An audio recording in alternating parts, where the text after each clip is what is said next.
Explicit content is found in this episode, so listener discretion is advised. Welcome back to the True Crime Fan Club podcast. I'm your host, Lainey. As a listener note, this episode does discuss some instances of child abuse and neglect. It's important that if this is a sensitive subject for you specifically, then please wait to listen to the next episode. In 2014, Pope Francis and the Vatican formally recognized the International Association of Exorcists, which had 250 exorcists in 250 countries. Of course, Protestants also carry out exorcisms, but according to Dr. Andrew Chestnut of Virginia Commonwealth University, the Catholic rites are more formal, whereas Protestant exorcisms are often more theatrical. Protestant exorcists will frequently interview the possessed to try to determine which demon possesses them. Unfortunately, there are dozens of non-sanctioned exorcisms that occur in small cult-like religions, and some that occur without any church affiliation at all. Many of these rituals leave their victims injured or dead. Sadly, a large number of these victims are children. Okay, on to the show.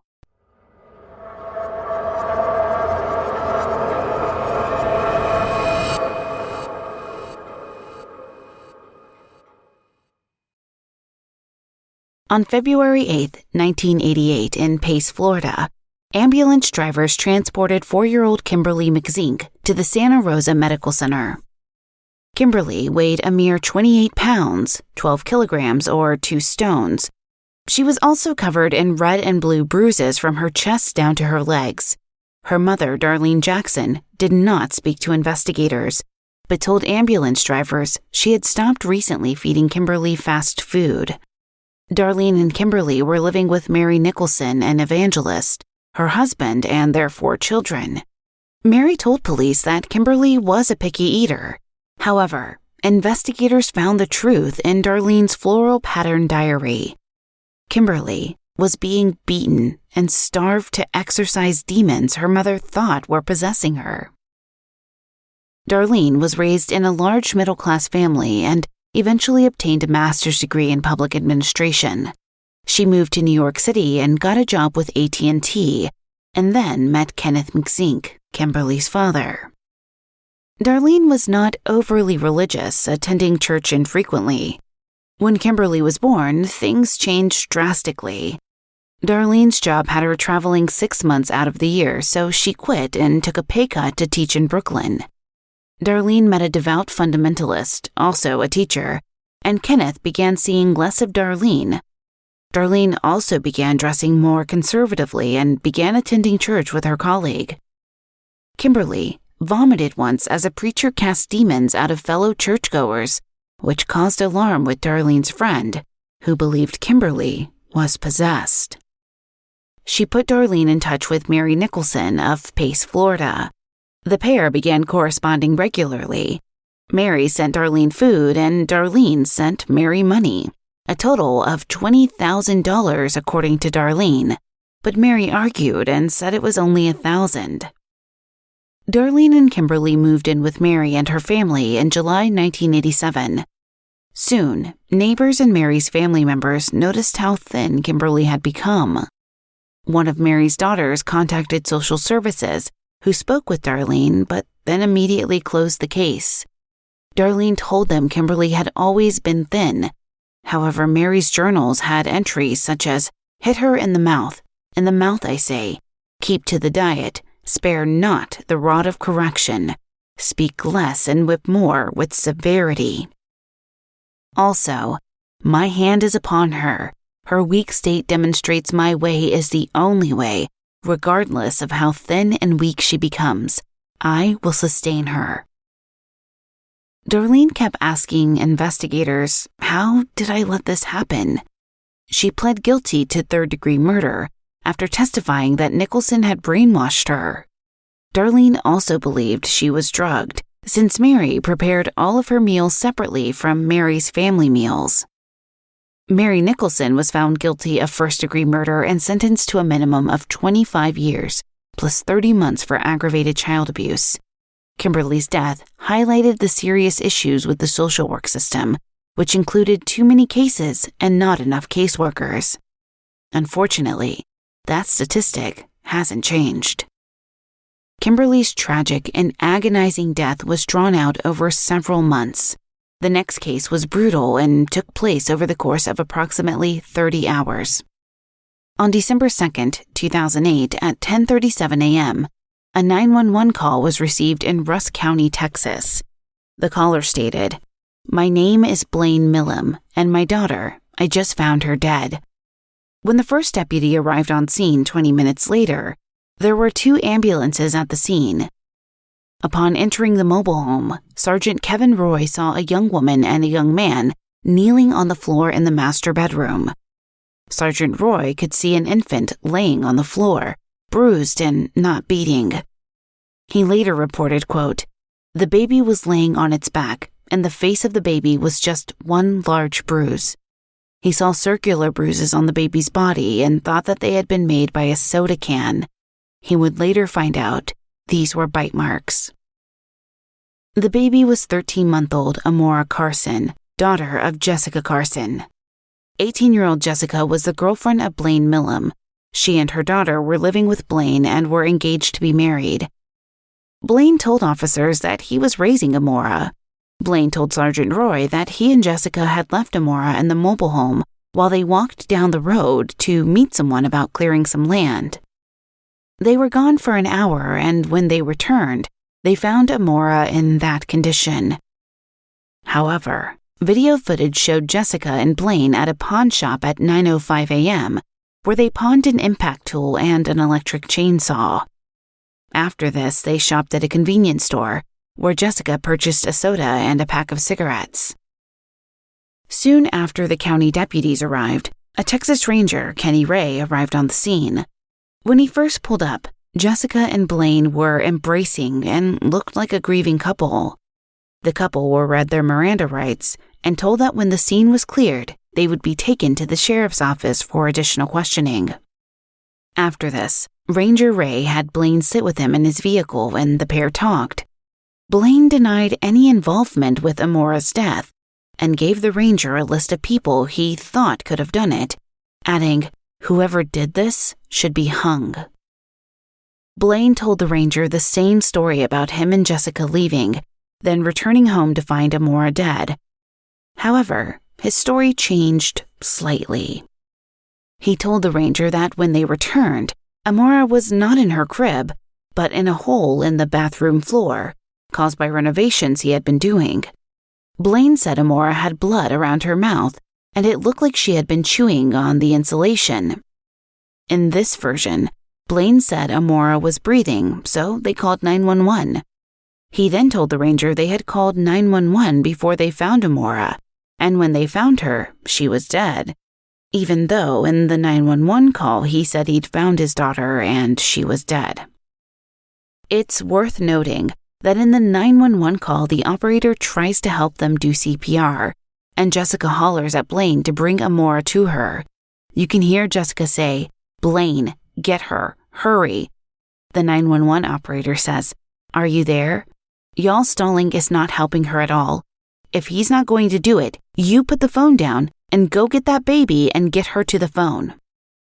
Jessica also spoke with a ranger, who said she was at first crying and acting very distraught, but then her demeanor changed drastically, as she also tried to explain what had happened to the baby. After several false stories, Jessica finally told Ranger Ray he would not believe what she had to say, and that's when she launched into the possession story. She told the ranger that she knew about demon possession, but you can't really believe something for sure until you see it with your own eyes. She said she was possessed by the devil, who told her, "I'm going to take Blaine's soul tonight." Jessica said she started freaking out, and she said the demon had gotten into Amora, so she started asking Blaine about having an exorcism. She said that she worried about money, so she wondered if they could get a priest to let them pay for an exorcism in installments. She told the ranger that Blaine said it was too late and that he was crying, claiming God said it was too late. She asked what he meant, and he said because if she doesn't go to heaven now, she'll live her life with Satan having her soul. Investigators initially focused on the master bedroom in the front of the mobile home, as they found what appeared to be blood spatters in this area. According to investigators, this area was staged to appear to be the crime scene. Blaine's mother, Shirley, disputed this and said her grandson had sprayed fake blood in that room. Jessica and Blaine had met on MySpace in 2008. They dated for several months before Blaine agreed to accompany Jessica to the Longview High School prom. At the end of the night, Blaine had proposed to Jessica. His mother said it was a little too quick, but that Jessica seemed impressive and he was happy. The couple soon moved in together, living in an apartment in Longview. Things changed when Blaine's father passed away that September, and according to Jessica's mother, when Jessica turned 18 and received an insurance settlement from her father's passing in 2001. Heather, Jessica's mother, said Jessica stopped caring about her appearance and became withdrawn. After Jessica purchased a Ouija board, she claimed she and Blaine were speaking to their dead fathers through it. Jessica also began harassing Heather, accusing her mother of killing her father. Jessica's father, William, had completed suicide when he was 35, but Jessica became convinced her mother had shot him. In an email she sent to Heather, she told her mother she was going to go to Alabama to get the gun Heather had used to kill her father. Jessica also accused her mom of poisoning her, Amora, and Blaine. Jessica soon told Blaine the apartment was dark and haunted, so they moved in with Blaine's mother. Jessica became convinced that Blaine was possessed by an evil spirit based on his expressions, tone of voice, and something that wasn't what I knew Blaine to be. Blaine explained to her that since the demon came into him, he could talk to God, and his odd manners were because Jessica was lying to him.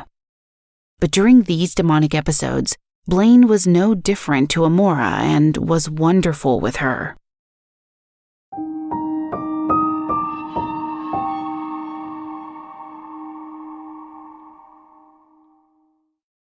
Alright guys, back again to talk about FunJet. Now, let's be honest, whether you're back in the office or still in your sweatpants working from home, that's still me. Life's day-to-day responsibilities lack the fun we all want and deserve. If you're looking for a sign to use some of that hard-earned PTO and have some much-needed fun, look no further. FunJet Vacations is a one-stop shop for all your vacation needs. And as experts in the industry, FunJet Vacations offers customers a fast, easy, and fun way to book their next vacation with exclusive package deals to all-inclusive resorts in Mexico, Central America, and the Caribbean. For a limited time, our listeners can use promo code FUNJET75 for $75 off your next FunJet vacation at Ryu Hotels and Resorts. Whether you're looking for a family-friendly resort or, like me, an adults-only getaway, there is a Ryu Hotel and Resort for you. To get started, just go to funjet.com or contact your travel advisor, and you'll be out of the office in no time, maybe sipping Mai Tais on the beach, which is my dream. Offer is only valid at funjet.com when booked by October 15th for travel through December 2021. Restrictions apply. Now, if you're a true crime aficionado like I am, you wish that every crime could be prevented. Now imagine if every crime could be halted before it happened. Okay, so you can't stop every criminal in their tracks. What if you could deter them? That's what Simply Safe's new wireless outdoor security camera does. It's wireless, so it can install anywhere, extending Simply Safe's perimeter of defense from your windows and doors to the far corners of your property. That's right, Simply Safe, the system that U.S. News and World Report names Best Home Security System of 2021, just got even better, if that's even possible. I'm super happy with my wireless outdoor camera. It has an ultra-wide 140-degree field of view, so you can keep watch over your entire yard, and with 3 dogs and now a baby, it's really important to me. It has 1080p HD resolution with an 8x zoom. That means you can zoom in and clearly see things like faces and license plates to capture critical evidence.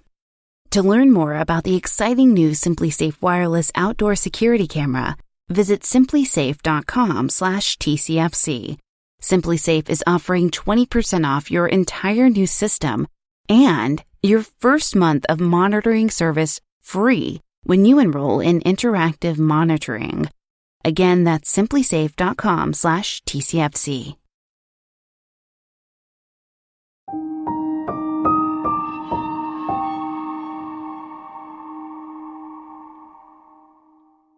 In a documentary by the famed filmmaker Werner Herzog, Blaine's cousin Tammy tells Werner that bad things can happen from playing with a Ouija board.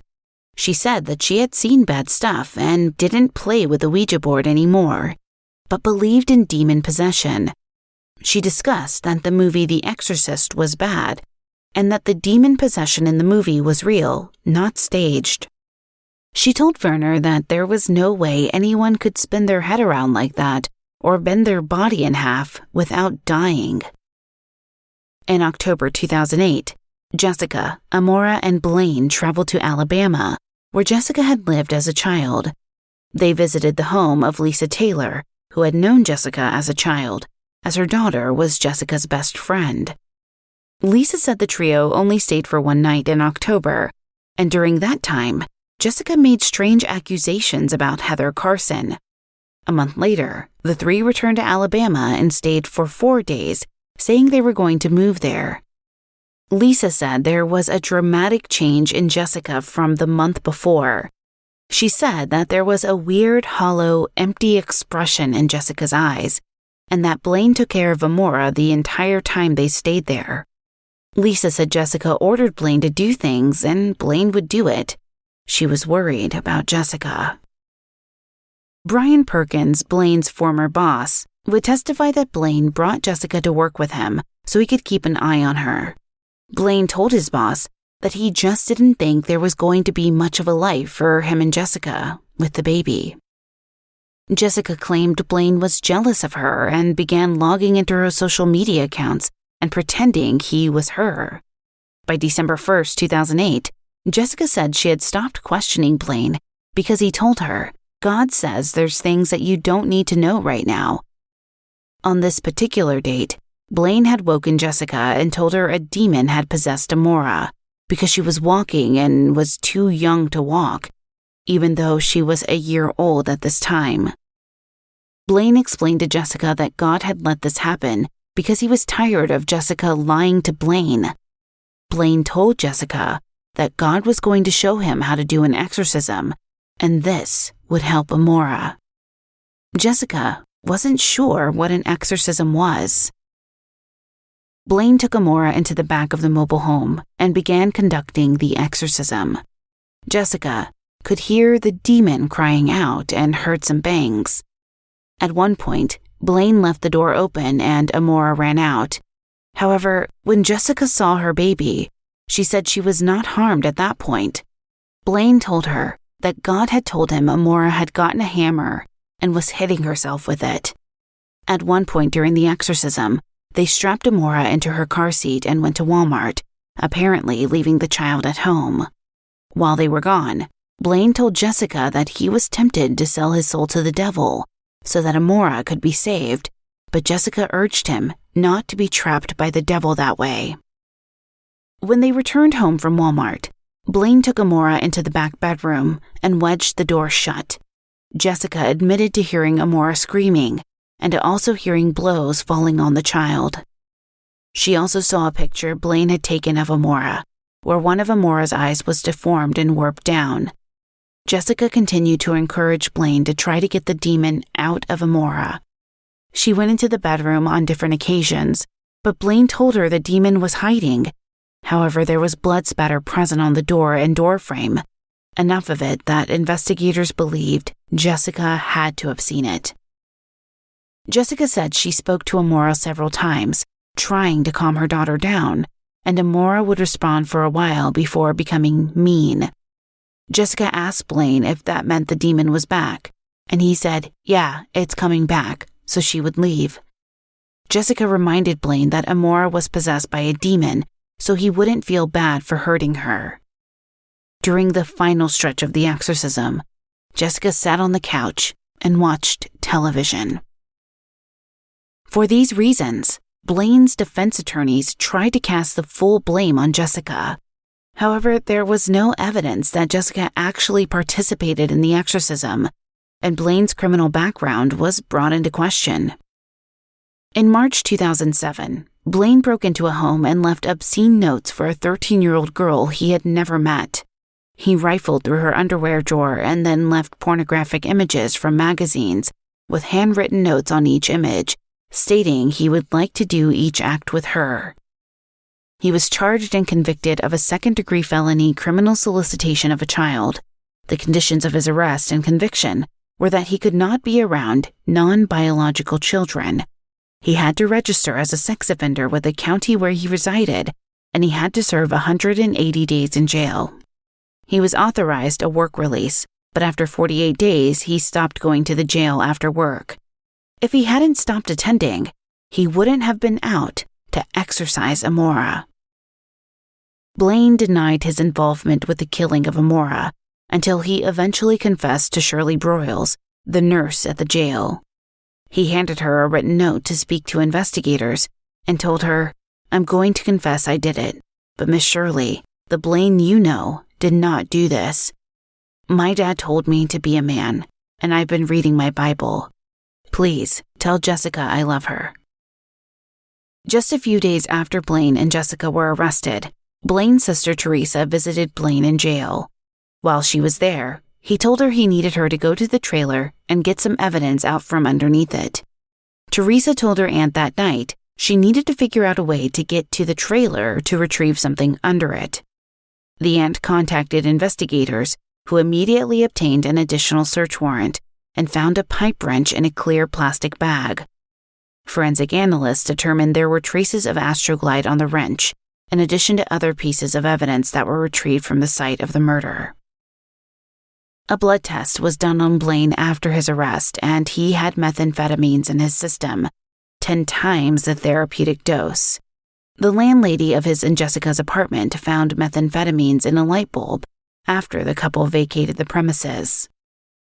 During Blaine's trial, a friend of Jessica's testified that she was visiting Jessica a few months before Amora's murder. Jessica and Blaine were outside the trailer while Crystal, the friend, was inside with Amora.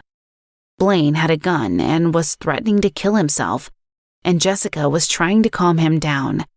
Crystal heard a shot, and then Jessica came into the house crying and said he shot a hole in her floorboard.